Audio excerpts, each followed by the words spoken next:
The મલા Gandhi ઉચ્ચતર કેળવણી મંડળના પૂર્વ પ્રમુખ, આદરણીય ટ્રસ્ટીશ્રીઓ, આદરણીય ઉપપ્રમુખ, આદરણીય માનદ મંત્રીઓ, કારોબારી સભ્યશ્રીઓ, તમામ આચાર્યશ્રીઓ, તમામ શૈક્ષણિક અને બિન શૈક્ષણિક સ્ટાફ, એનએસએસ અને એનસીસીના જાગૃત સ્વયંસેવકો, પ્રિય વિદ્યાર્થી મિત્રો અને આજના ગૌરવભર્યા પ્રજાસત્તાક દિનના પાવન પ્રસંગે ઉપસ્થિત તમામ નગરજનો, 26મી જાન્યુઆરી 77મા પ્રજાસત્તાક દિનની હાર્દિક શુભેચ્છાઓ। આ સંસ્થાના પ્રમુખ તરીકે આજે આ મંચ પરથી બોલવાનો અવસર મળ્યો છે એ મારા માટે ગૌરવની સાથે મોટી જવાબદારી પણ છે, કારણ કે 26મી જાન્યુઆરી માત્ર રજા કે ઉજવણીનો દિવસ નથી, પરંતુ એ દિવસ આપણને ગંભીર પ્રશ્ન પૂછે છે, આપણને સાચી આઝાદી ક્યારે મળી। સામાન્ય રીતે આપણે કહીએ છીએ કે ભારતને 15 ઓગસ્ટ 1947ના રોજ આઝાદી મળી। હા, એ દિવસે આપણે વિદેશી શાસનમાંથી મુક્ત થયા, પરંતુ મિત્રો, માત્ર શાસન બદલવાને સાચી આઝાદી કહી શકાય? મારા મત પ્રમાણે સાચી અને અમલી આઝાદી 26મી જાન્યુઆરી 1950ના રોજ મળી, જ્યારે ભારતનું સંવિધાન અમલમાં આવ્યું। એ દિવસથી ભારતે પોતે પોતાના કાયદા બનાવ્યા, પોતે પોતાનું શાસન ચલાવ્યું અને દરેક નાગરિકને સમાન અધિકાર અને ફરજો આપી। 26મી જાન્યુઆરીએ આપણે સંપૂર્ણ પ્રજાસત્તાક બન્યા હતા, પરંતુ હકીકત એ છે કે લોકશાહી એ મંજિલ નથી, પણ મુસાફરી છે। આપણે કાયદાના પાલનથી ઉપર ઉઠીને સ્વશિસ્ત સુધી પહોંચવું પડશે। એટલે સ્પષ્ટ રીતે સમજવું જોઈએ કે 15 ઓગસ્ટે આપણને રાજકીય સ્વાતંત્ર્ય મળ્યું, પરંતુ 26મી જાન્યુઆરીએ આપણને સંવૈધાનિક, વ્યવહારિક અને નાગરિક સ્વતંત્રતા મળી। એ જ કારણ છે કે 26મી જાન્યુઆરીએ આપણે પ્રજાસત્તાક દિન તરીકે ઉજવીએ છીએ। 26મી જાન્યુઆરી 1950થી ભારત પ્રજાસત્તાક બન્યું અને આજે આપણે વર્ષ 2026માં પ્રવેશ કરી રહ્યા છીએ, એટલે કે ભારત પ્રજાસત્તાક તરીકે 75 વર્ષથી વધુનો ગૌરવપૂર્વક પ્રવાસ કર્યો છે।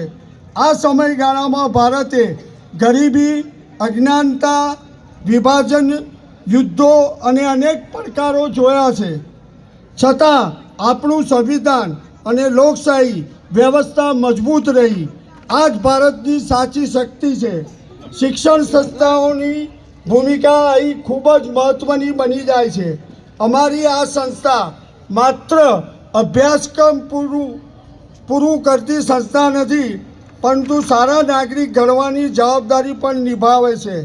ટ્રસ્ટીઓની, પૂર્વ પ્રમુખશ્રીઓની દૂરદર્શી, ઉપપ્રમુખ અને માનદ મંત્રીશ્રીઓનું માર્ગદર્શન, પ્રિન્સિપાલ અને શિક્ષકોની નિષ્ઠા અને વિદ્યાર્થીઓની મહેનત, આ બધું મળીને સંસ્થાને રાષ્ટ્ર નિર્માણનું કેન્દ્ર બનાવે છે। આજે હું ગર્વ સાથે આનંદની વાત પણ આપ સૌ સાથે વહેંચવા માગું છું। આ વર્ષે આપણે મંડળ સંચાલિત આર્ટ્સ અને સાયન્સ કોલેજમાં નેકની ટીમો મૂલ્યાંકન માટે ઉપસ્થિત રહી હતી। આ પ્રક્રિયા દરમિયાન બંને સંસ્થાઓના શૈક્ષણિક ધોરણો, સંશોધન પ્રવૃત્તિઓ, ઇન્ફ્રાસ્ટ્રક્ચર, શિસ્ત અને ગુણવત્તાનો ગંભીરતાપૂર્વક અભ્યાસ કરવામાં આવ્યો। એ માટે હું આનંદ અને ગૌરવ સાથે જાહેર કરું છું કે આર્ટ્સ કોલેજને બી ગ્રેડ તથા સાયન્સ કોલેજને એ ગ્રેડ પ્રાપ્ત થયો છે। આ સિદ્ધિ માત્ર ગ્રેડ સુધી સીમિત નથી, પરંતુ સંસ્થાની શૈક્ષણિક પ્રતિબદ્ધતા અને સતત વિકાસની ઓળખ છે। આ અવસરે હું બંને કોલેજના આદરણીય આચાર્યશ્રીઓ તથા સમગ્ર સ્ટાફને તેમના અથાગ પરિશ્રમ, નિષ્ઠા અને ટીમવર્ક બદલ હૃદયપૂર્વક અભિનંદન પાઠવું છું। આ સફળતા પાછળ સૌની સામૂહિક મહેનત રહેલી છે। અને આવનારા સમયમાં સંસ્થાઓ વધુ ઊંચા શિખરે પહોંચે તેવી શુભેચ્છા પાઠવું છું। આ ઉપરાંત ચાલુ વર્ષે કેસીજી દ્વારા સાયન્સ, આર્ટ્સ, કોમર્સ, લો તેમજ બીએડ કોલેજમાં સ્ટેટ, નેશનલ અને ઇન્ટરનેશનલ લેવલના સેમિનાર તથા કોન્ફરન્સ આયોજિત કરવા માટે ગ્રાન્ટ મંજૂર કરવામાં આવી છે।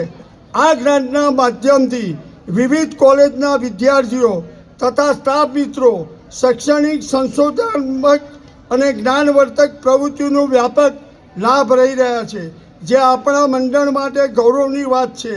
આ સિદ્ધિ બદલ સંબંધિત તમામ કોલેજો, આચાર્યશ્રીઓ અને સંકળાયેલા સૌને હું દિલથી અભિનંદન પાઠવું છું। ખાસ કરીને NSS, NCC વિદ્યાર્થી મિત્રોને વિશેષ રીતે અભિનંદન આપું છું। તમે માત્ર યુનિફોર્મ પહેરતા નથી, પરંતુ શિસ્ત, સેવા અને દેશપ્રેમને જીવંત રાખો છો। સમાજ અને દેશ માટે તમારી ભૂમિકા અનમોલ છે। પ્રિય વિદ્યાર્થી મિત્રો, તમે આજની પેઢી જેન ઝેડ છો। ટેકનોલોજી તમારી તાકાત છે, ઝડપ તમારી ઓળખ છે અને વિશ્વ તમારી સામે ખુલ્લું છે। પરંતુ સાથે એક વિનંતી છે, જીવનને માત્ર ઝડપથી નહીં પરંતુ સાચી દિશામાં આગળ લઈ જજો। રીલ્સ જોઈને સમય પસાર થઈ જાય છે, પરંતુ રિયલ જીવન બનાવવા માટે મહેનત, ધૈર્ય અને સંયમ જોઈએ। આજે આપણે એઆઈના યુગમાં જીવીએ છીએ। ઘણા લોકો ડરે છે કે એઆઈ નોકરી છીનવી લેશે, પરંતુ સાચી વાત એ છે, એઆઈ નોકરી નથી છીનવતું, એઆઈ તૈયારી વગરના લોકોને પાછળ છોડી દે છે। એટલે વિદ્યાર્થી મિત્રો, મારો સ્પષ્ટ સંદેશ છે, એઆઈને ડર તરીકે નહીં, અવસર તરીકે સ્વીકારો। નવી ટેકનોલોજી શીખો, ડિજિટલ સ્કિલ વિકસાવો, પરંતુ સાથે માનવતા, નૈતિકતા અને સંસ્કાર ક્યારે ન છોડશો। કારણ કે એઆઈ પાસે બુદ્ધિ હોઈ શકે, પરંતુ જવાબદારી, સંવેદના અને વિચારશક્તિ માત્ર માનવ પાસે છે। આજે ભારત વિશ્વમાં ઝડપથી આગળ વધી રહ્યું છે। અર્થતંત્ર, ટેકનોલોજી, અવકાશ, ડિજિટલ ક્ષેત્ર, દરેક જગ્યાએ ભારત પોતાની ઓળખ બનાવી રહ્યું છે।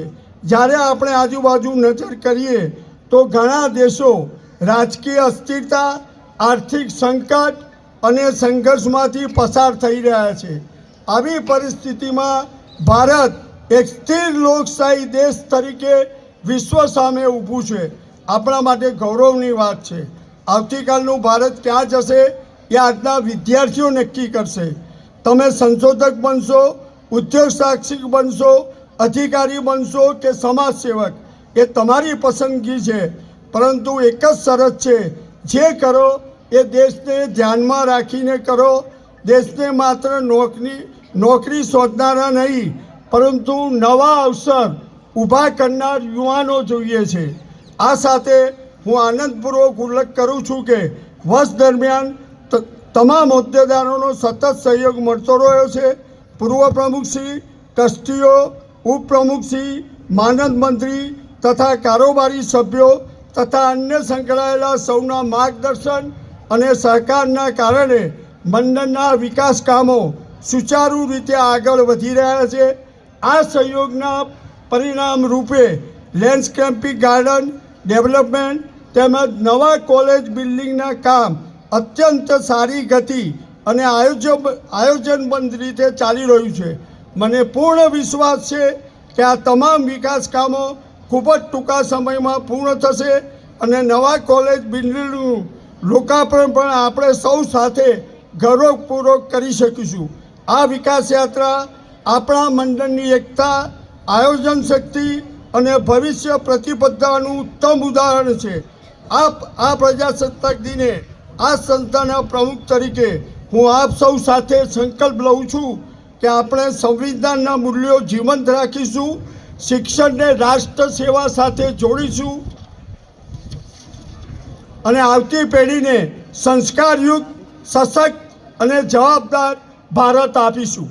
ચાલો આપણે આપણા માટે અને આવનારી પેઢીઓ માટે ઉજ્જવળ ભવિષ્ય બનાવવા માટે ખભે ખભા મિલાવીને સાથે મળીને काम करिए। न पूछो जमाने को क्या हमारी कहानी है, हमारी पहचान तो यही है कि हम सिर्फ हिंदुस्तानी है, हम सिर्फ हिंदुस्तानी है। अंत में भिन्न छे भाषा, धर्म ने जात, प्रांत, वेश अने परवेश, पर अपना सौનું गौरव एक આપણો રાષ્ટ્રધ્વજ तिरंगो श्रेष्ठ। प्रजासत्ताक दिवसनी सौने रंगीन शुभकामनाओं, शुभेच्छाओं। वंदे मातरम, हर हर गंगे, भारत माता की जय।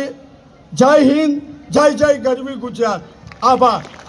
वतन की शान में एक नाम है महेंद्र, साहस और सच्चाई का एक अंदाज है महेंद्र। देश की सेवा में डटे हैं जो सदा, वही है असली सुरमा, वही है महेंद्र। अध्यक्ष महोदय श्री को बहुत